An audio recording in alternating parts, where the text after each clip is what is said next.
What's up, guys? Welcome to this episode of Becoming the 1% podcast. My guest today is Evie Kevish. It is a wonderful episode centered around nutrition, specifically juicing, the cleanse process, what it's going to do for your gut health, the removal of parasites. This is a very important episode for a lot of you, especially for me. I'm going to take this and actually do a juice cleanse with Jake following this episode, which stand by for that content. It'll come out after the episode. But this is something a lot of people need to hear. I hope you guys enjoy. This episode of Becoming the 1% podcast. Got entrepreneurial. We got some really big things coming. You have to have the willingness. It's an A or B. Try and use it as a tool. This is phenomenal. On details make up a person. It's what we believe in the industry. Evie, thanks for coming on. Thank you so much for having me. I'm honored to be here and actually feel like I manifested this. So thank you. Okay, so Yes. have you been like kind of following the page for a while or just Yes. manifested going on podcasts in general? Well, that for sure. Yes, to increase my brand awareness, but also because I'm also an avid garage gym girl. So I started my garage gym in 2017, and then I saw your stuff and I'd been following along and I was like, wow, so it's really, got me. And I love my garage gym, train 5 days a week, and I feel like it's pretty pimped out. But then I see this and I'm like, all right, it's definitely not that level, but you know what I mean? So yeah. I love seeing how the community's grown. I love seeing the different styles people adapt and just the rising tide bringing everybody up. I just feel like garage gyms are so much more popular now than they've ever been. Yeah. So I love hearing that. That's Yes. great. Good for Yes. you, man. That's Thank awesome. you. Thank you. Yeah. So, brand awareness, podcasting. Let's talk about your brand. What exactly got you into nutrition? I want to start broad and then go narrow. I want to hear about you and how, just from a 30,000 foot view, how did you get into nutrition? Okay. So I've always been into working out and eating good, so I thought. And, even like when I was in college, I still partied, but still worked out, which was so weird. Like, you party and drink and smoke cigarettes, but then you're still working out. Like, I don't get that, but we did it, right? And then after college, it was like I was just kind of a globo gym girl, kind of looking for more structure and programming. I didn't really know anything about programming. So then my friend had told me about CrossFit, and I was like, okay, I heard it was like crazy expensive and they do all this crazy stuff, but that was kind of intriguing to me. So I was like, all right, you know what? Let me give it a try. So when I first started CrossFit, I was 33, and I used to have huge, big ghetto nails, like designs, bling, all that. And I remember the coach, when he first saw me, he's like, yo, if you're going to do CrossFit, you're going to have to cut those things off, And I was like, what?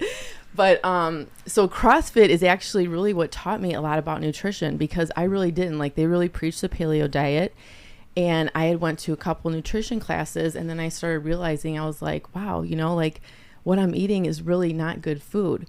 So then that just opened up like a whole rabbit hole. I started watching documentaries. Like what? Give me an example. What were you currently eating at the time? Like a lot of boxed foods, like convenience foods, processed foods. I was always like chicken, rice, broccoli kind of stuff, but not really good quality foods. You know what I mean? Yeah. And then it was just like a convenience factor, like stuff in a box. I just never even thought about it, or even, blinked an eye at it. And then when I was really learning about nutrition like that, and I was like, wow, this is a lot of stuff I shouldn't be eating. And then the first documentary I watched was called Bought, and it really talked about the agriculture system and food and chemicals and all that. And then after that, it was like the gates unleashed. So I'll be 45 next month. So I've been on this path for a long time now. Yeah. You bring up an interesting subject, which is that the food source is so incredibly important. It's not just enough to know, because if it's well sourced, chicken, rice, broccoli, those are all perfectly fine, healthy alternatives to a lot of other food sources. But where it comes from and the quality of that food is also hugely important. Absolutely. Yes. Couldn't agree more. And this documentary that set you on this path. What changed for you at this time? What, other than what I just said, what in your diet changed, and how has it morphed into what you eat today? So yes. So after that, I was paleo for a good 2 years. Which is what? For people not knowing, what is paleo? So I was just eating mostly meat and vegetables, really no rice, grains, cereals, pastas, anything like that. No starches, no processed carbohydrates. Yes. And I'm Puerto Rican, so removing rice out of the diet was a little bit rough there for a while. But I did it. And, I actually felt really good. I was seeing gains in my training and things like that. And then when I became pregnant with my first child, I could not eat meat anymore. So it completely changed my whole body. Yes. Just so, your taste preferences yes, would not allow this? Or would it make you nauseous? Yes. The taste, the smell, touching it, smelling it, anything was like Alana said the same exact thing when she was pregnant. She said she couldn't touch meat.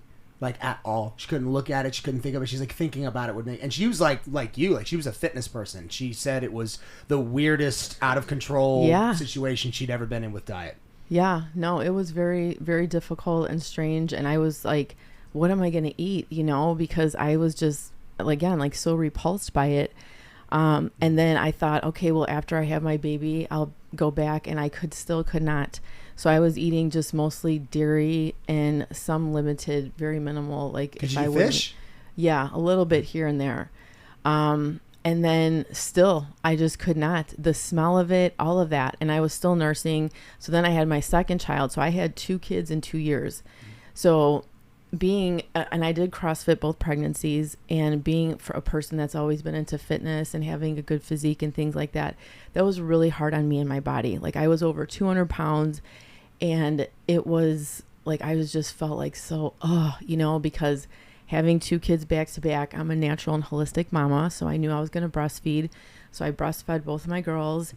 And just like, to produce that much milk, you have to eat a lot and drink a lot, so still through the entire thing, I was not able to eat meat.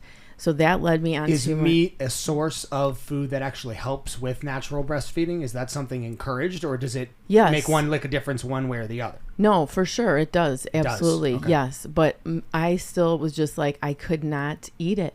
There was still something, like I was mentally and physically like felt like I was rejecting that. Yeah. So as time went on, I still was like I was eating eggs and, like I said, dairy and things like that. And then slowly over time, that also faded out. So then by my 40th birthday, I kind of had an awakening, and I went completely plant-based, and I have not had any meat or anything like that in almost 5 years now. So, whoa. Yeah. And how do you feel? I feel amazing. Like I transitioned from CrossFit to powerlifting about almost 2 years ago. And again, I've seen tremendous gains in my lifts, and my physique is a lot better. And I feel incredible. So I don't know, how I ended up on this path, and never thought that, I would be where I am now. But honestly, I feel for my age, like my strength, my physique, mentally, physically, spiritually, I just feel so aligned and high vibrational. So yeah, that's what got me into the nutrition aspect. And then from there, the juicing as well. As a plant-based nutritionist who is encouraging a plant-based diet, do you ever get pushback from anybody else in the industry saying that you are creating an incomplete plan, that you are not adhering to the fact humans are primarily omnivore?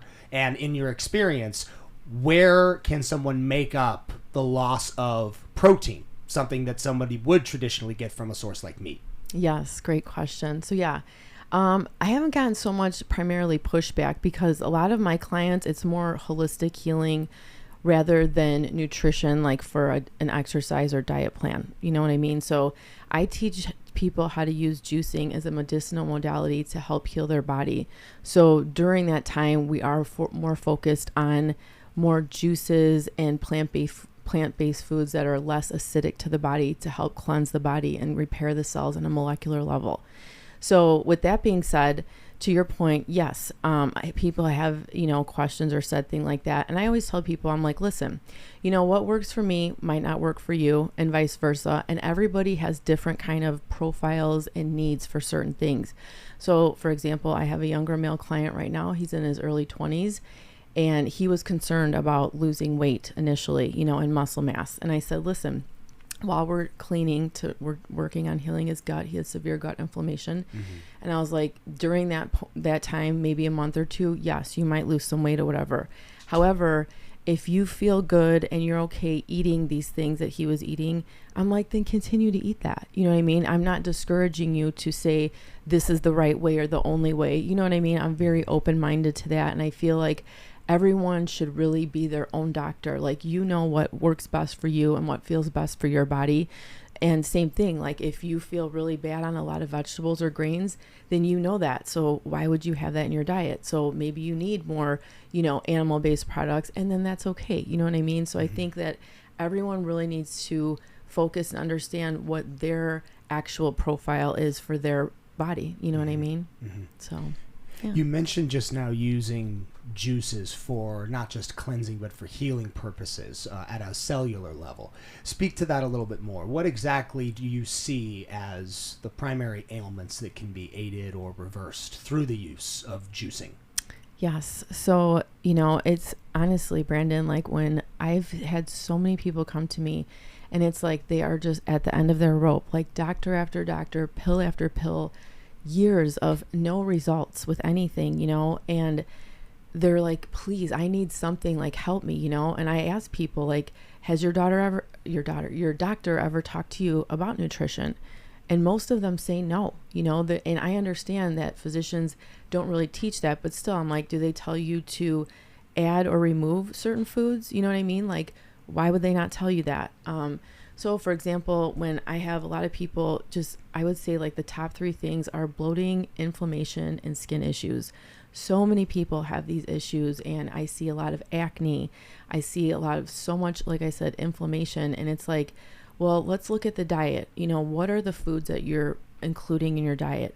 So if your diet is more acidic, well, then you're going to be more prone to sickness, disease, and inflammation, because acidic foods are going to produce more inflammation in the body. And an example of an acidic food or foods would be what? So that would be like red meats, beer, pastas, breads, alcohol, chips, things like that. Those are more acidic foods. So the lower you are on the pH scale, the more prone you are to sickness, disease, and inflammation. So also you want to be too alkaline, because again, too much is not a good thing as well.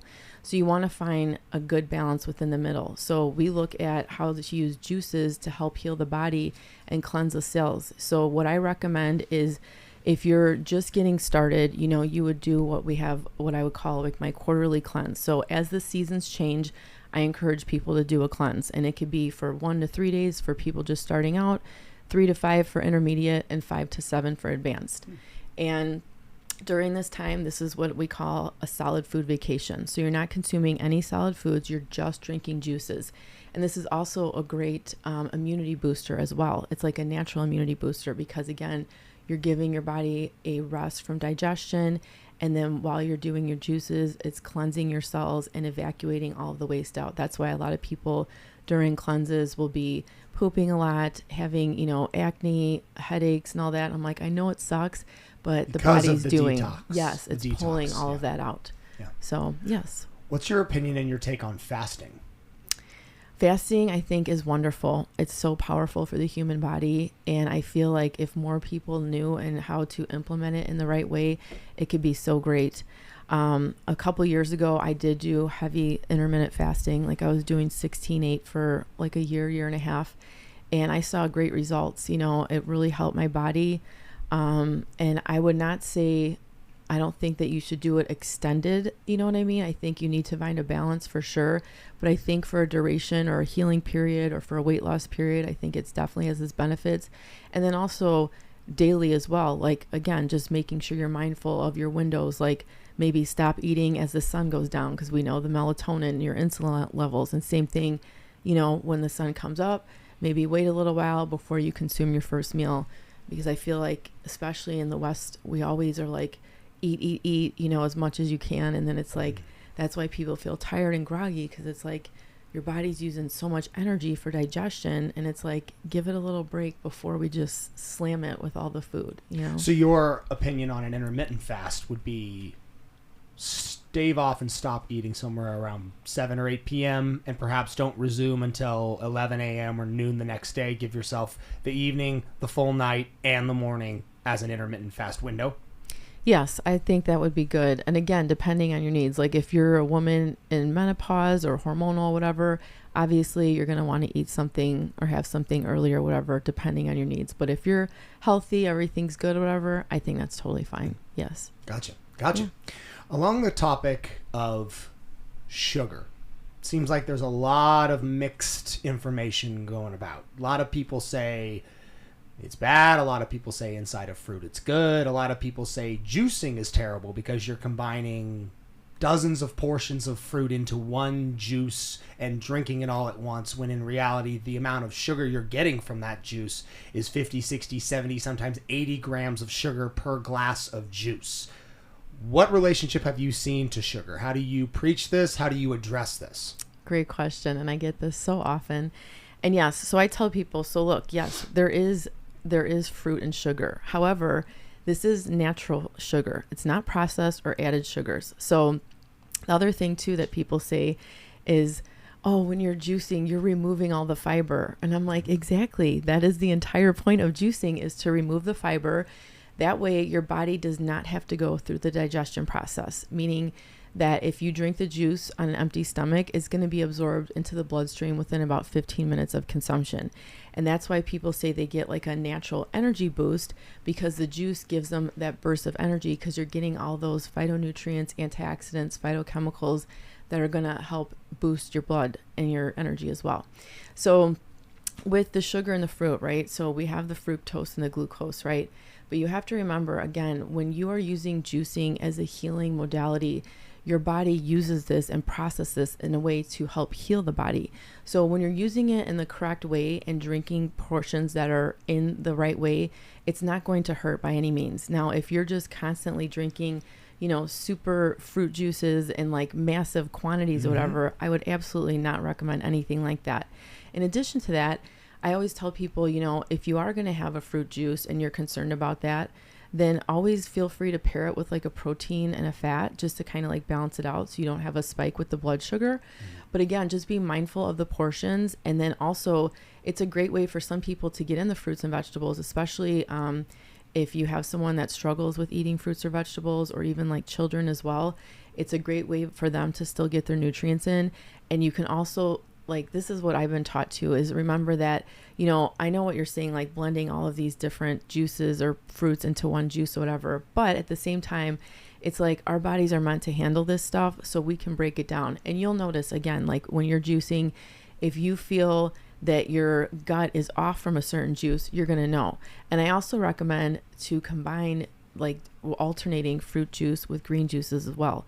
A lot of people skip their green juices, and I'm like, that is so essential for your minerals. Like your green juices using like kale, spinach, celery, greens, vegetable based instead of fruit. Absolutely. Okay. So you could still have portions of fruit and vegetables kind of mixed in. So for example, like I had a mom that was having struggling, her daughter was getting greens in. So we had a juice with her, and it was like kale, celery, pineapple, and some green apple. So we were able to cut the bitterness, and then she was still able to get in enough iron and minerals to help with her daughter's diet. Outstanding. So, yeah. Are there any demographics of people, and diabetics are the first that come to my mind, that would be disqualified from doing this type of a diet, a juice cleanse or anything with a high sugar content like this? Somebody with an insulin resistance would perhaps have difficulty with this. What are your thoughts on that? Yes. So I have worked with a few people that have been diabetic in the past, and I always recommend we worked with their doctor as well. But something to think about is that, with that, I would say you have to remember, like one of my professors at the Juice Guru Institute, where I received my certification, he actually wrote a book on how diabetics can heal diabetes through juicing. His name's Dr. Gabriel Cousins. And I assume this is in reference to type 2 diabetics. Yes. Definitely. Okay. And he also talks about how, again, you can use, and obviously it would be green juices versus the fruit juices. You know what I mean? Eliminating the high sugar content. Yes. So we would want to focus on getting a person who has diabetic a lot of minerals, because that is what their body is lacking. So they could still do it, but again, you're going to want to focus more on the green, obviously, rather than the fruit juices. Interesting. Yeah, It's very fascinating. I was very curious about that going into this. It was probably the one research question I did for this that I truly didn't know what your answer was going to be. Yeah. Because it does seem like it would be very hard for people with insulin resistance to even dip their toe in the water with something like this. I mean, if we're talking about a person who, when they have a bite of an apple, it sends them into, you know what I mean? Yeah, if they send reeling, then it would be absolutely. very, very hard to convert that person to a purely juice-based diet. How long are you mentioned you do quarterly juice cleanses, or you do programmed juice cleanses with your clients. How long is one cleanse? So it'll be, depending on where they're at, 1 day to 7 days. But I would only recommend 7 5 to days, 7 wow. for really, really advanced people. And that's not a lot. You know what I mean? Even for me, 7 is hard. It's brutal. I can't imagine. You're probably starving by the end of that. Yeah. Yes. Do you experience a lot of, I mean, to me, just from what I know about my own nutrition, it seems like you would really lean out. Like you would get Yes. you would experience some weight loss. Oh, absolutely. Yes. And then in addition to, while you're doing the cleanse, I also encourage enemas as well. I do coffee enemas. What? Yes. You do coffee enemas? Yes. I mean, it's not, I haven't not heard of them. I have. Brandon. But, oof. Have you ever done something like that? Every morning. Yeah, just try drinking the coffee, right? Oh, right. You know, I've never done an enema. Like, Yes. never. No. What is the health benefits to doing a coffee enema? Great question. So I learned about coffee enemas from the Gerson Institute. So Dr. Max Gerson, he's the one that invented or really brought out the coffee enemas to help people. And they use it to help people with cancer heal holistically. So what happens is I do organic coffee. Obviously, you want to make sure you use organic because coffee is like one of the most heavily sprayed pesticide crops. So you boil. Where do you source it? Your beans. Where do you get them from? I just do like Whole Foods, and I just buy an okay. organic. They also have like a green coffee you can also get that's organic. They have that on Amazon or Whole Foods as well. And so what you do is you boil the coffee, then you're going to use distilled water, and then fill the enema bag. And I usually do like a full 32 ounces. And then you need to get the air out of the tubes to make sure the air doesn't go in your rectum, because if that goes in there, you will get stomach pains and it hurts bad. So you get all the air out, and then you insert the tube into the rectum, and then you try to hold it as long as possible. You squeeze the bag? So there's a valve, and you can push it so where it goes like where it's flooding in, or it's kind of like slow. Is it hung like an Yes. IV drip? Yes. Like it's going Yes. down through a tube Yes. and then up. Yes. God, okay. Yes. Yeah. Yep. And you want to use organic coconut oil to Oh, lube it up. obviously. You Of know. So course. yes. People should be taking note of that, whether or not they're doing an enema. If anything in any way is being involved with lube, Yes. that's a total hack. Yes. Doing organic coconut oil for everything. Absolutely. Lube itself is actually pretty bad for you. Like Oh, if you look at yeah. the chemical concentrate on what is lube, Absolutely. it's not good. No. Yeah. No. Very bad, especially, and again, at the risk of TMI, especially if there is any possible chance of like oral consumption of lube. Yes. That's terrible for you. Oh, so absolutely. truly, everybody out there should definitely make the switch to Yes. organic coconut oil. That's where it's at. Yes. So, yes. So you turn the valve on and let it go in, and some people can't make it through the whole bag. How Like, big a bag are we talking here? I mean, It's the one that I do. stop me when I'm. Like right there. Okay. Yes. And then it'll hold like 32 ounces. That's what I use. You Will can put I hold more. 32 ounces? Probably not. Man. So so as it goes in, what happens, it's not the same as having it orally. Okay. So you don't get like a caffeine boost or anything like that. So Okay. it opens the bile ducts in the liver, and it pulls toxins out of the liver. Okay. And while it's circulating through your bloodstream, you will feel like, the colon, things will get moving. And then, like I said, you want to try to hold it. It's every like 3 to 5 minutes. It filters through your bloodstream. I But assume again, you're some people- sitting on the toilet when doing this, right? I'm laying down on the floor. Oh, okay. I can't do it on the toilet because the gravity, there's no way, like it would I'm probably glad. just I'm come glad out. I asked. Yes. So you're laying on the tile bathroom floor. Yeah. on With the bathroom towel. With the Yes. towel. Yes. Prone. Totally. Yes. Flat. Oh, Okay. yes. Okay. Yeah. Full beach towel out, laying on the floor, And one the- leg up in the air. Oh, God. The tube, the tube's in there. And then, like I said, you want to hold it as long as possible. But if you can't, and a lot of people sometimes How they long can't. is as long as possible? I mean, what's the like time 12, window? like 10 to 15 minutes is good. Okay. Oh, that's yes. shorter than I anticipated. Yes. And then when it's time to go, you'll know. And literally, that's why combining fruit juices, because fruits, especially citrus fruits, have the power to help break down the hardened mucoid plaque in the colon. And then combine that with the enemas. So the softness from the watery content of the fruit combined with the enema helps break the hardened mucoid plaque off in the colon. And the stuff that comes out is unbelievable. I mean, it is so bad. Like, it's obviously it smells and it's gross. And then you have to think this stuff has been in there for years, compacted fecal matter, Right. you know? So if you don't know about mucoid plaque, or if you've never heard of it, you guys can look it up. It is a real thing, and it's just like literally so much mucus that comes out. And that's what, you know, colon cancer, it's like backed up mucus and fecal matter from acidic foods and mucus forming foods. Can this be helped? Can this help people with Crohn's disease? I can't say for sure, to be honest. I don't know. I would think that is more like from inflammation as well. You know, I don't think it would hurt by any means, but It might. yeah. It might. But no, I mean, for cleansing, it's so great. And like you said, to your point, after the cleanse, yes, you're leaned out, you feel great. It's like a whole, you know, rejuvenated. And that's why I feel like during the pandemic, I was like, you know, trusting my immune system 100%. I'm like, I'm good, man. My cells, I'm fine. So yes. So I recommend, like I said, 4 times a year as the seasons change. And it's just a great way to... You do exactly what you just described. You do a juice cleanse for, you said, 5 to 6 days. Yes. And a coffee enema once in that 5 to 6 days? No, every day during the Every cleanse. day. So you Yes. do 5 to 6 enemas and 5 to 6 days of Yes. juicing. Yes. Once every turning of the season. Mm-hmm. Wow. Yes. I mean, I kind of want to try it. Yes. Like, I I mean, kinda think wanna- about it, Brandon. When's Yeah. the last time you cleaned the internal terrain of your body? I've never ever done an enema. I've never done. Okay, I've done a juice cleanse, but I'm betting if I did yours, I would probably take that back and say I've never done one the way you've done one. Okay. I've done one, but certainly never done one for 7 days. Yeah. I've done maybe a 2-day one Yeah. once. Yeah. I probably Okay. should. Yeah.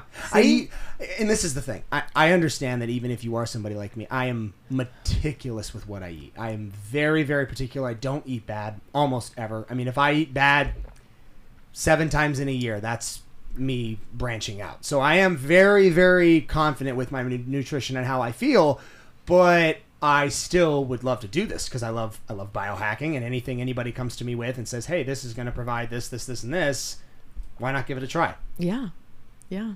Yeah. You should. I You should. I will. I Yeah. totally will. Yes. So if somebody wants to work with you in some way, what exactly does that look like? I assume this is primarily a remote service that you're offering. Yes. So my business is 100% online, and I do coaching. And then I have group calls. I have an academy, and I also have an online program as well. So I teach students, and people how to use juicing for weight loss, juicing as a medicinal modality, and again, juicing for healing as well. So people reach out to me primarily through my website and social media.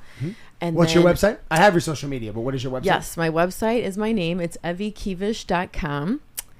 And that's where you can find all my information there. E-E? Kevish. K-E-V as in Victor. I-S-H. Let's see There what I that am. pulls up for us. Probably. Instagram. Do we see The first link. website? Yep. The second link. There it is. Second link. Right there? Yeah. Boom. There it is. Yep. Evie Kevish, certified juice therapist. That is me. I love it. Those juices look really good. So then you provide recipes, recommendations, virtual coaching, and I presume a location with which to get the sourced juices and vegetables for the cleanse. Yes. So I also do I have a detox program, and then I have my 6 months juice therapy program where people work with me for an extended time, and the results are phenomenal because it's I just love to help people. And when they see such amazing results by the end, it's you did it, not me. You put in the work and you did it, So I'm I just showed you how to get there, and that's the best part to me. So I love helping people do that. That's so great. Yeah. That's so great. Thank you so much for coming on. This was seriously so incredibly, and this is so out of the wheelhouse for like what we're typically talking about. In Yeah. here. And it's nutrition, yes, but it's not your traditional nutrition conversation or subject matter. This is bordering on biohacking, bordering on stuff that people may have little or no information about. If they wanted to reach out to you, you would say do that through Instagram if somebody wanted to get things started? Yes, Instagram or my website, either one. Perfect. Absolutely. Yes. Awesome. Yes. Evie, thank you so much for coming on. Thank you, Brandon, for having me. That was a blast. Yes. Yeah, what a great chat. Thank you guys so much for watching that episode of Becoming the 1% podcast. If you like the content and you want to see more of it, hit the like and subscribe. Activate that notification bell as well. We really appreciate it. If you guys want to see more of it, we actually have the Becoming the 1% Instagram, and the podcast is available on Spotify. For our socials, we have Strict Vision Athletics on Instagram, we have it on YouTube, and we have it on TikTok.